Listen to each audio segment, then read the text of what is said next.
This is Dr. Matt Barber of Alabama Orthopedic Clinic.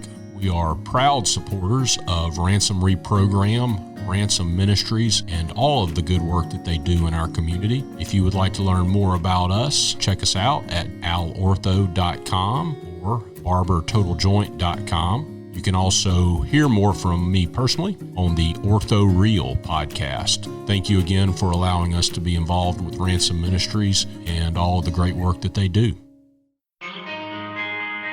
Hey, welcome to the Ransom Experience. My name is Matt Armbruster, Executive Director of Ransom Ministries.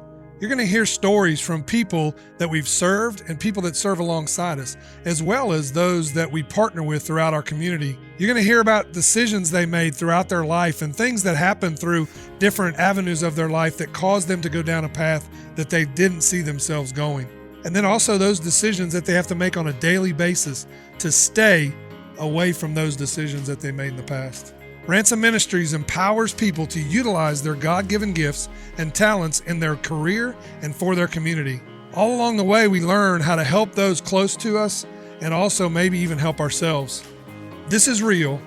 This is raw. This is Ransom. With every star.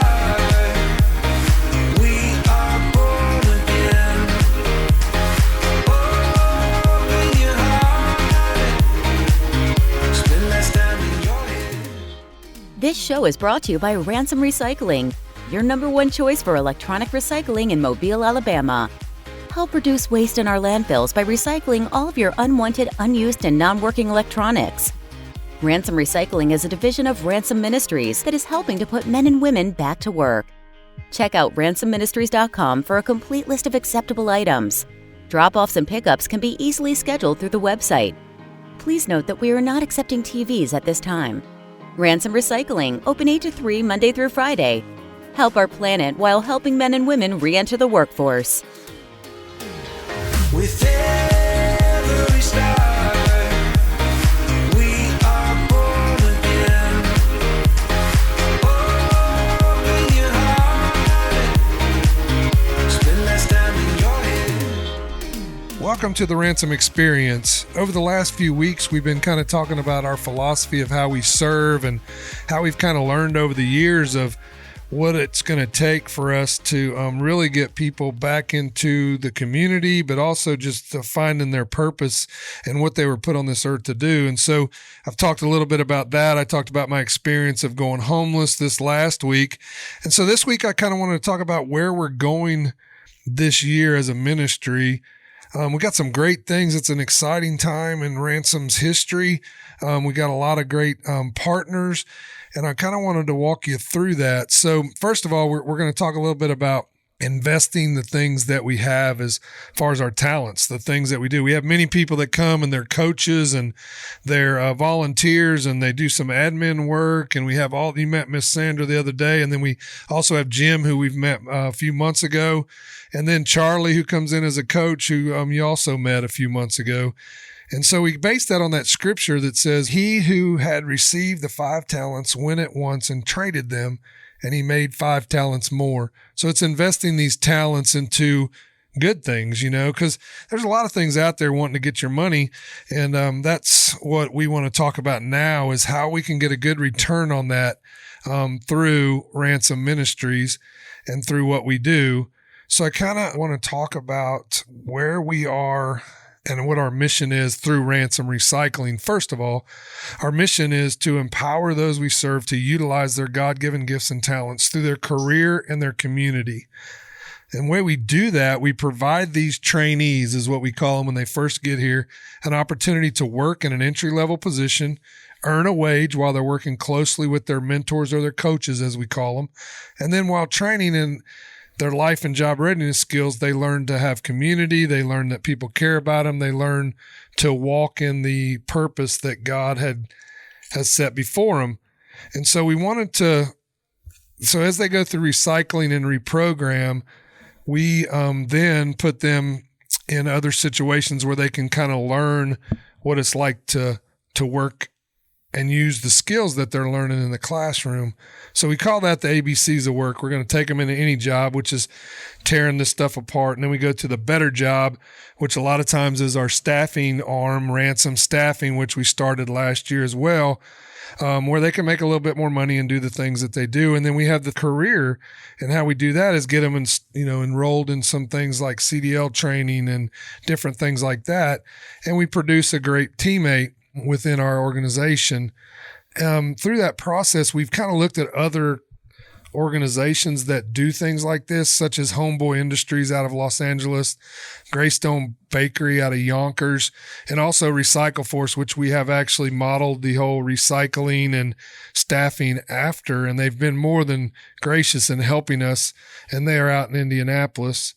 And as we kind of looked through why we do what we do, well, first of all, in the Mobile area, the workforce, there's a low labor participation right now of 58%. And also there's a high rate of poverty and addiction and homelessness and hopelessness and crime, incarceration, recidivism, all the different things that we see and that we know is a problem. I know, in our area, the homeless topic has been huge, and how we're going to get them out of the streets and all that. But mostly we're trying to put a Band-Aid on the problem instead of really trying to figure out, hey, how can we get them to be productive citizens in our community? We've been looking at electronic recycling since 2019. And one thing we know is there's about 12 million metric tons of e-waste that's generated every year. And then also 50 million computers that are obsolete, 1 million tons of that e-waste.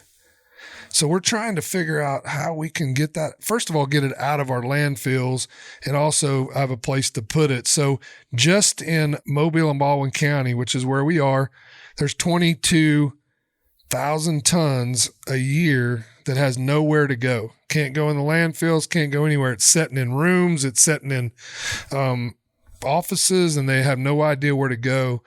And we really are trying to tap into that market. Also, plastic recovery. There's a lot of places out there now, one locally, that's going to start taking these electronic plastics and turn them into fuel. So there's a actual call for this electronic recycling. So it's not just to get people back to work. It's also helping our planet and anything like that. So what we see is that the people that we bring into our program are very high performing teammates. They're very good at what they do when they're given a chance. In 2015 to 2018, we had 139 participants in the recycle and reprogram. We had 104 graduates. That's a 75% graduation rate. And 85 of those 104 have been employed for at least a year. That's 82%. 2019, we bumped up. We had 119 participants, 113 graduates, which brings it to a 95%. So it does work. People always ask me, how are we going to fix some of the problems in our community? And whether that be, job rate or addiction or crime or whatever. And I'm a firm believer that this works. This helps people realize that they don't have to live like that, but it also gives them a self-worth. And so in 2021, we had 96 participants in recycling, and 82 of those graduated. And we placed 8 of those in staffing, which is has been a great revenue source for us, because our goal as a nonprofit is to become 75% self-sustaining, where we're making our own money, so that our donations can go towards the training of these individuals, because their downtime, they're here for 30 hours a week. Of that, 10 of it is spent in classroom or therapy, or things like that. And we have added in-house therapy since the beginning of this year, which I really feel like is going to be vital to the healing of those that we serve. And so we have a market. We have a high-performing teammate. We can put those out into the job force, and we can give these companies people they know have been showing up to work every single day. 2019 is when we started. We started with 2 individuals. 2020, we went to 4 individuals. That was our average people working. And then we have 8 in 2021 was our average. But we're looking to ramp that up to 20 per group. That means 20 at any given time are working. So we're almost, it's almost triple really of what we have now. And the way that we see doing that is installing a piece of equipment called a hammer mill. And we really feel like that will launch us into being able to help more people, put more people to work, and also generate more revenue as well. So a couple things that we have seen through that is the way that we're going to do that is to install this machine, which will, first of all, add about 8 jobs to our already 8 jobs. Plus, we'll have to pick up more, so we'll have more pickup time, which will train them in, driving box trucks and also pickup delivery, customer service, and all the things like that. So as we saw that, we started really pushing towards this hammer mill. This hammer mill is expensive. It costs us money, but it will triple our revenue coming in through our recycling, because there's certain things we can't recycle right now by hand that doesn't cost us money. I'll use an example. If we had a printer that took 30 minutes to take apart, yet we only get $3 out of it, I'm paying them $9 an hour. That's $4.50 that cost us to take apart just in labor. So we're losing money on those. But if we have these machines, the machine can do about 2,000 pounds an hour, up to 4,000 pounds an hour of processing, and then it goes out. So how this works is you put it through into this machine. It's got 21 hammers. It beats these hammers. This hammer beat this product up till it fits through a screen, drops down onto a conveyor belt, which then goes up, and you have 2 pickers that are going to pick off green boards or your computer boards. Then it goes under a cross belt magnet that will pick the steel out, then drop down onto another 9-foot picking conveyor belt, where you'll have 8 more people, or actually 6 more people, picking out your aluminum, your copper, your wire, and the remaining boards along the way. So you're able to produce more, bring it down, make sure that we're getting more out of the product. It'll also bring the plastic to a more clean product that we can sell to these companies that are turning this into biofuel. So there's a lot of things that this will add. It'll add also, the people will get training on large equipment, lockout, tagout. They'll get a lot more safety training that they didn't get before because we didn't have this piece of equipment. And as we do that, they're able to get jobs within our market, because our market is huge into the industrial field where they're working on these things. So it's going to be a great avenue for them to pick up more skills, so they're more valuable to the employers out there. So that's kind of where we're going. We've ordered that machine. It should be here the end of April. We'll have it installed in May and should be up and running. My goal is to have it up and running by May or June 1st at the latest. And then we will get this thing rolling, and we'll be able to take more people in through our program.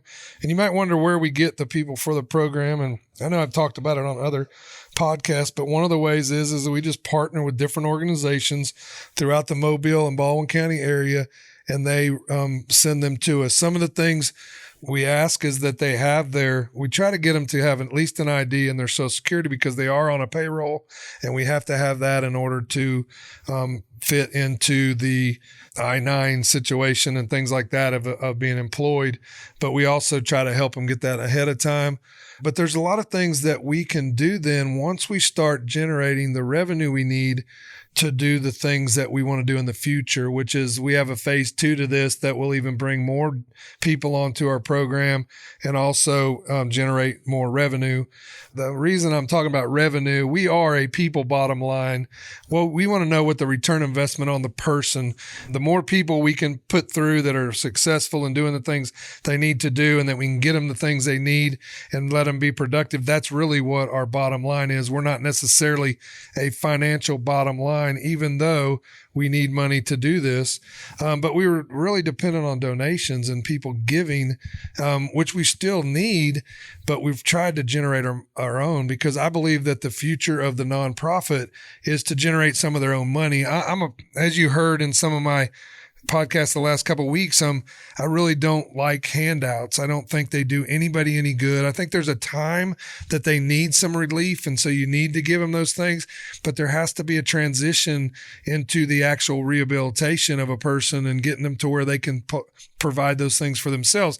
And so as we were looking at that, I really felt like nonprofits, myself included, were there with our handout. We were just like the guy on the corner that no one wants to talk about or no one wants to really do anything with, asking for free handouts to keep our organizations going, and also producing these programs that fit whether it be a grant or the money, rather than making a program and then finding the money to fit into that program.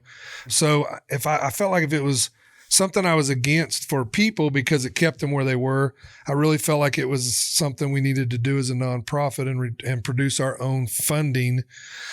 We still are nonprofit. We still try to bring in money because there is a shortfall, because like I told you, they come in 30 hours, but 10 of that at least, and sometimes 15 a week, is spent in either classroom, therapy, training, any of the safety training, and they get paid the entire time they're doing it. So as far as revenue generating time, we're only looking at about half the time they're here that they're generating revenue. So those donations help with that shortfall. What we're looking for right now is people to invest in this machine or into this program, because here's the thing, with your investment, we're putting money back into our community. It's not just to keep the lights on. It's not just to make sure that we have salary or whatever. It's to invest into this equipment, and it will help generate its own revenue. So you give us $100, that $100 will be made over and over through the people that we serve. And I think another thing that I'm looking at is that these people serve, but they're serving too, because they're actually participating in their healing. It's not just a free program that they're getting a handout. Yes, they get paid, but they're working for it, and they're generating revenue to keep it on, and they're making a place for the next person to come sit at the table with us and get into this program. So that's kind of what we tell them, is that when you do what you're supposed to and you go out there and you work and you show people that just because you were a felon or you were a drug addict at one time or you were homeless doesn't dictate who you are, and that they'll continue to hire people because they're great people. And we talked about that. We talk about how it's not just about working hard. It's about being a person of character and being that person that owner or that manager can trust with anything because of the person they are. And when we become good people, then we become good workers. And so really anybody out there company-wise that's looking for quality employees, we're here for you. We also do the staffing where you can try them out before you actually hire them on full time. The thing is that we're very limited because we only run people through here, and they need to graduate before we even think about putting them into the staffing arm or also sending them out to another employer. The thing is that sometimes they need a little bit longer, but I want them to try to make a little money. So that's what the staffing part of it, but it generates revenue for us. It also gives them more skills and builds their resume. It's a resume builder for them, because if you've spent any time, 15 years in prison, you don't have much of a resume, or you've been in addiction for 15 or 20 years, you don't have much of a resume. So we're trying to build that back up. And that's kind of where we're going as a ministry. And I really would love for you to partner with us.